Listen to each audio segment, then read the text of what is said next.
Welcome back to the What's Cooking Show. Again, we have Penn and Elise with here, cooking us a nice duck gumbo, and we have a special guest with us. Elise, tell us all about him. This is Dom and Slick. Slick is going to be one of the reptiles in our reptile exhibit at the event. Dom is with Dom Reptiles, and they have, what do y'all have? Turtles, snakes, we'll be bringing lizards. a variety, just turtles, snakes, a lot of different doves. Just try to bring a more variety out to let the people get educated on reptiles. Okay. Sounds good. I mean, y'all gonna have quite a few reptiles out there for them to. Yes. Oh, okay. So Does if you want Slick to see bite? some reptiles, at least tell them where to go to see Just as reptiles. good. Yes. They're going to be at the 9th annual Brudley's Wild Game Cookoff this Saturday, and they will be there from 3 to 10. Yes. So come out and enjoy it. And it benefits who? It benefits the Boys and Girls Clubs of Acadiana. We have great programs there. The kids really love coming to our clubs. We have 6 different clubs, 3 in Lafayette, 1 in Vermilion, 1 in Iberia, and 1 in Opelousas. There's after-school programs, summer programs, a lot of different things for them to do. We have arts, education. They get help with their homework. Great, fantastic. Really wonderful. So it's a really good organization to help out. Penn, where are we at on our gumbo, sir? Well, we've got our duck going, and we've browned it real good. We're going to take it out, set it on the side. If you'll reduce that temperature for me. Will.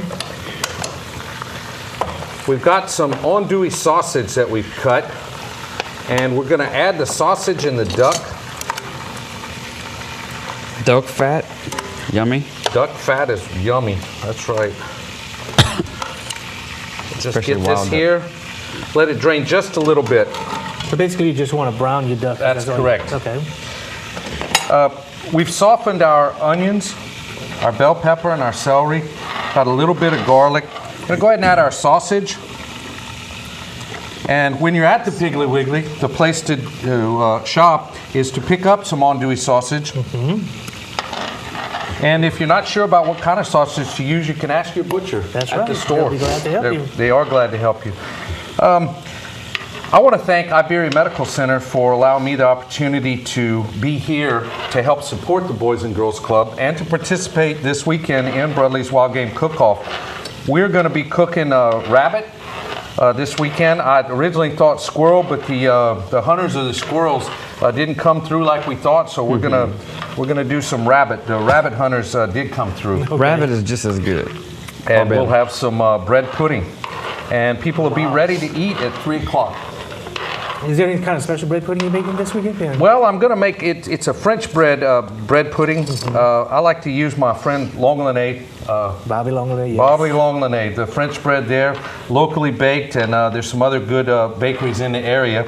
But we like to use local French bread. So this one uses French bread, eggs, milk, a little cinnamon. Gotta have cinnamon in bread pudding. You got to have a little bit of cinnamon. Maybe- Seasonings that I like to put in a gumbo, fairly simple. We're going to add a little salt, and this is sea salt. I want a little bit of black pepper and a little bit of red pepper. Not a lot, just a little bit. I like some green, so I'm going to put a pinch of thyme and then a little pinch of bay leaf. That gives it just a hint of something green in there, and you don't want to overpower it, but you do want it to, you do want the flavor to come through. Or a big pinch. Or a big pinch, as the case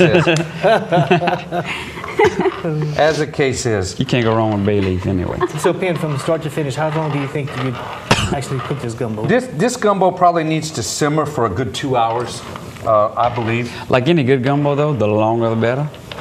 Right? Oh, yeah, definitely. Good 2 hours would be perfect though. To show you how the recipes have changed over the years, when you start and look at the original recipe and it said, take the bacon drippings. And I can remember my grandmother's stove having a bacon fat jar, and she would start with bacon drippings and actually fry using that. Today we fried in oil. So we're going to add the duck. Bacon fat or duck fat, it's just, you can use the same. And we're going to stir. The flavor. Now, when we're finished with the gumbo, we're going to let this boil down till the next segment, and We're going to finish the gumbo with a little pint of oysters, and that is literally right at the end. Yeah, You don't right want at to the cook those. It's like after you've cut the fire off, and just before you're ready to serve, we're going to add those. Because they cook up so quickly. The moisture comes out of them. They kind of That's right. shrivel up a little You're bit. right. and- You're right, definitely. And again, if you want to get a copy of this recipe or any recipe done here on our show, you can go to our website at kdcg.com and click on the What's Cooking Show, and go on the recipe archives and get any recipe you want.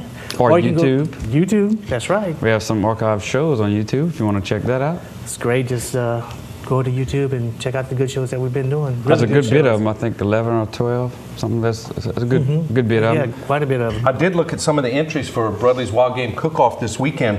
There's going to be alligator there. You're going to see venison. You're going to see That's some that would be my gumbos. favorite. You're going to see some wild sausage, deer sausage. You're going to see some red beans and rice. So there'll be a variety of things that are there. We won't have any monitor lizard. I don't think he's going to let go of the monitor lizard, but sure might be good in the gravy. So there's going to be all kind of different wild game out there. Elise, how many chefs are participating so far that you know of? Yeah, how many entries? We have quite a few, probably about 20. Wow, that's a nice crowd.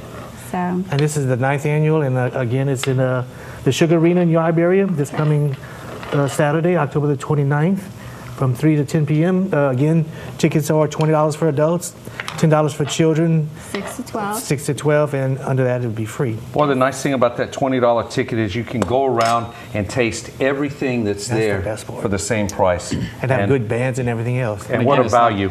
It's not all the same dishes. I think it's such a variety, like you said. So All right, well, we're going to take a short break, and we're going to come back with Penn and Elise with the Boys and Girls Club, and we're going to finish up our gumbo in just a few minutes with the What's Cooking Show.